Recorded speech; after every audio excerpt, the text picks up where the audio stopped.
Hello everybody, welcome to a new Pascal meme video. Hope you're doing well today. And for today's video, I really want to talk about something I've been wanting to express for a while. As you might know, I'm a very huge Souls fan. I love Dark Souls. I grew up on the franchise. Every single game has something about it that I love, that I hate, that I hold special to my heart. I made a ton of Dark Souls videos on this channel. They're some of my most viewed videos of all time, and they're some of my favorite videos that I have made. However, a lot of these videos, they haven't aged very well. My opinions are super outdated. They are honestly just really bad, and I've grown with my opinions over the last couple years. And one of my strongest opinions that I ever had back then was that Dark Souls 1 wasn't very good. And that is an opinion. I do not understand why I thought that. I have grown from that opinion because recently I played through Dark Souls 1 again, and I really want to express in this video that I am wrong about what I said years ago. Even in a recent video, the audio was a bit outdated. It was a video I kind of just sat on for a while and never finished, and I finally uploaded it, but the script and everything was a bit outdated. So I also want to just kind of clarify that even my previous video doesn't accurately reflect my thoughts on Dark Souls 1. So without further ado, let us talk. Well, Dark Souls 3 was my first Souls game. Dark Souls 1 was my introductory to the series. It all started, I was like 8 years old, and my brother, he got back from work one day, and he had a new game in his hands called Dark Souls. I loved the cover of this thing. It was just so dark and brooding, and especially for an 8-year-old, it looks really intense and it just looks super cool. So seeing that, I was immediately infatuated with what this game could be about. My brother was telling me about how it's apparently one of the hardest games ever. His friends have recommended it to him hundreds of times, and he's heard that it's one of the best gaming experiences in the last few years. All of this sounded super interesting to me, but unfortunately, I couldn't really experience it because when my brother first started playing the game, he would not allow me to watch it. My brother was very strict, though somewhat lenient. I guess the best way to put it is he was very reasonable with what games I could watch him play. If it was rated M, but it wasn't that bad, he'd allow me to watch it. But he would not let me watch anything like God of War or Heavy Rain was another one. Those were games I wouldn't be allowed to watch. But after he played through Dark Souls 1 a little bit, he eventually allowed me to watch the game. And this is where some of my most fond memories of the franchise come from. I have a really good relationship with my brother. The unfortunate thing is I don't see him much because he lives like a couple hours away and I live in my own place and I have my own job. So I'm lucky if I see him maybe like once a month rather than seeing him like every day that I used to. But my brother and I, we have a really good relationship. So whenever I think of Dark Souls 1 and I play Dark Souls 1, I automatically think of that time when I was 8 years old and I was watching him struggle through Undeadburg. I pretty much watched my brother play through this entire game. I would just sit on his bed and he'd sit in his gaming chair and I'd just watch him play games for hours and hours on end. I would be talking to him, commentating to him like, "Why don't you do this? Why don't you do that?" And my brother, he was just like, "You have no clue what you're doing. Can you please just stop?" Every single day after he got home from work, I would watch him play Dark Souls for like 2, 3 hours straight, and I had the greatest time doing it. My most vivid memory with that is at one point he made it to Honor Londo, and it took him like 40 hours to get to Honor Londo, and our power went out and his save file corrupt. After that, he quit the game for months, didn't touch it, said he'd never finish it, but eventually he came back to it. He had to start over all the way from the beginning, and it took him maybe only like 10 hours to get to Blighttown to get to Honor Londo this time because he just already knew everything and he got good, as the fans would say. I'd say my favorite memory of watching him play Dark Souls 1 was when he was fighting Gwyn, Lord of Cinder. Hearing that music, it was like 11 at night. I was tired. I could barely keep my eyes awake. And I fell asleep for a moment. And I woke up to my brother, like shaking me, saying, "Oh my God, I did it. I beat Gwyn. I beat Dark Souls." And I watched the ending with him, and that's one of the most amazing moments I've ever had with my brother. I just love that moment. So years later, down the line, I finally play Dark Souls myself, but I go in backwards order. I play 3, Bloodborne, 2, then Dark Souls 1, then Demon Souls. I play the franchise backwards completely, but I'm glad I did it like that, because I feel like it was kind of neat just restricting myself of whatever mechanics each game introduced.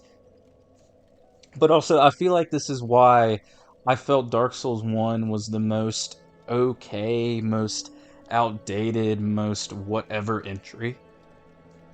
Of course, when you think about Demon Souls, which I think of Demon Souls as its own thing, because it's not part of the Dark Souls name, it just has souls in it, then yeah, Demon Souls is by far the most outdated. But if you think about the Dark Souls trilogy, it's definitely Dark Souls 1. Some of my critiques I had in my videos back then were that Dark Souls 1 was just unenjoyable to play. The bosses weren't that great. The areas were lackluster. And listening to myself from just like 2, 3 years ago honestly makes me cringe really bad because what on earth was I on about? I played Dark Souls 1 recently, like I stated at the beginning of this video, because I'm trying to have like a Souls marathon. I do it every other year. And I started with Demon Souls, enjoyed it, played Dark Souls 1, and thoroughly enjoyed it. I loved it. I had a great time. I went with a build I never done before, and it was amazing. I played through the game how it was intended to play. I didn't really take any of like the shortcuts, like go through Valley of the Drakes to get to Blighttown, Quelaag early. I went through how the game is kind of intended and structured for you to go. I went to Undeadburg, went from there to the depths, to Blighttown, all the way to the bottom, go back up, and yada yada yada. I didn't really go out of my way to do anything different. I did like the DLC, I did some side content, but what I did in this playthrough that was different was I really paid attention to dialogue. I really paid attention to character interactions, to storylines, to even item descriptions. I read a lot of the item descriptions, and that really enhanced the experience for me playing Dark Souls 1. I felt more connected and more interested to the world around me through doing that. One of the best things about Dark Souls 1 is its interconnectivity and how deep and layered the world is. There's so many different routes you can take that will all lead you to the same area. And there's just multiple moments throughout this game where you think, this takes me here? Like, you're just absolutely wowed that this path you took in the middle of nowhere takes you to this one area you visited like 5, 6 hours ago. It's a really cool feeling, especially when you play through the gauntlet that is Blighttown, Kill Quelaag, and you crawl all the way back up from the depths, and you hear Firelink Shron's music. Or you enter New Londo and you're like, hey, this looks familiar. And then you go up those stairs, you hear Firelink Shron's music, and it's just this very captivating sense of serenity. It's so cool. And that's one of my favorite things about Dark Souls 1 and the Souls franchise in general. I made a claim in a video that Dark Souls 2 had almost the same interconnectivity or layeredness of Dark Souls 1, and while I don't think I'm completely wrong, more so I think that the interconnectivity part is a little skewed. Dark Souls 1 Dark Souls 2 does have a lot of different routes you can take, and there are a few different layers. Like, you can get to the Lost Bastille 2 different ways, or you can really take any route you want to in the game. You can, if you want to go to the depths, level your health up a lot, buy the cat ring, and then go to the depths first thing. That's something you can do. Or if you can get a feather early, you can go to the Shaded Woods early if you want to. It's up to you. Dark Souls 1 has this, but it executes it much better than Dark Souls 2 or any other game in the franchise does. Every game after Dark Souls 2 follows a more linear formula, except for Elden Ring, of course, which I don't think that is necessarily bad. But I do like the more open linear formula, you could call it. It's very Metroidvania-esque, which I'm not a big fan of Metroidvania themselves, but Dark Souls 1 did it in a way where it intrigued me and it really made me feel like I was exploring an abandoned world, discovering parts that I wasn't normally supposed to see. Through various structures, you get told this tragic story, and it's just amazing the environmental details in this game. And that is topped off by the bosses and the enemies you fight. They tell so much story and add so much personality to the areas you explore, which is what I want to talk about next. The areas in Dark Souls 1 are really good. I don't know why I ever thought like most of the areas were bad in Dark Souls 1. I think honestly it has some of the best areas in any of the Souls games now. I don't know why like me, like 15, 16-year-old me was like, oh, Dark Souls 1 areas suck. Dark Souls 1 is unenjoyable to go through. Because it's not. I feel like I was just mad, or I feel like I just wanted to have a different opinion. I'll be really transparent with that. It was probably just like little kid, little teenage me wanting to be like, "Oh, I want to have a different opinion than everybody else. That's gonna make me different," you know? But now that I've grown, Dark Souls 1 has some of the best level design, some of the best areas in any Dark Souls game, and that's just completely undisputed. I know I would constantly rage about how Dark Souls 1's second half is awful, Lost Izalith is horrible, the Catacombs, the Tomb of Giants, worst area in the entire game. The Duke's Archives is okay, but it's just whatever, and Honor Londo isn't even that good of an area. I was so wrong, and my opinion on that has completely changed. I think Dark Souls 1's second half is fine. I don't think it's bad at all. Is it as good as the first half? Is it as concise and interconnected as the first half? Absolutely not. But I still think it is good. Lost Izalith is really a bad area, but I don't think it's horrible as people make it out to be. Tomb of the Giants and the Catacombs have so many different ways that you can light up the area that it's really not that bad. Duke's Archives is honestly probably the one that I enjoyed the least, but I still think it's okay. And Honor Londo is a very fun area to go through. It has a fun optional boss and a fun optional area attached to it completely. I made it a point to go through every single area, including DLC, and I don't regret it. I think it is the most fun I have had playing Dark Souls 1, and the bosses in each respective area are great. I will give a bit of a hot take. I don't think that the Artorias of the Abyss DLC is the best Dark Souls DLC by any means, but I do think it's great. I thought it was a great, fun DLC to go through. It has very good bosses. It's just personally not my favorite, but I don't think that it's bad. I know me like 2, 3 years ago probably would have said that, but I don't think it's bad at all now. And these areas are really elevated by the boss fights that take place within them. I do kind of stand by my old opinion of Dark Souls 1 not having amazing bosses, but that doesn't mean they're necessarily bad. I think there's only like maybe two bosses that are really bad, like the Capra Demon and Bed of Chaos, but everything else is pretty solid. It's just the future Souls titles have such amazing boss fights, especially Dark Souls 3, that it makes Dark Souls 1 bosses seem kind of lame in comparison, but when you're not comparing them to anything, they're pretty solid, very enjoyable fights.